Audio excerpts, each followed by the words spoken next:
السلام عليكم على كل متابعيني الكرام. لو أول مرة بتشوفني ما تنساش الاشتراك في القناة واللايك. كريم عبد العزيز ونيلي كريم وبيومي فؤاد بملابس فلكلورية على بوستر السندباد. أصدر المستشار تركي آل شيخ رئيس هيئة الترفيه الملصق الدعائي لمسرحية السندباد، والمقرر عرضها ضمن فعاليات موسم الرياض قريبا.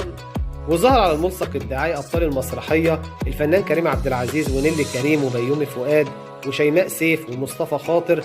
وعلق تركي آل شيخ على الملصق وكتب: مسرحية السندباد مسرحية بأجواء درامية تحكي قصة حياة السندباد من بطولة النجم العربي الكبير كريم عبد العزيز والفنانة نيلي كريم والفنان بيومي فؤاد في مسرح محمد العلي داخل بوليفارد سيتي من 18 ل 28 ديسمبر. بتدور أحداث المسرحية حول هروب عمر أبو الهول من المعلم سنوسي، لكنه وجد نفسه في مقبرة قديمة وفيها سلسلة سحرية بتعود به إلى زمن السندباد. انتحل عمر شخصية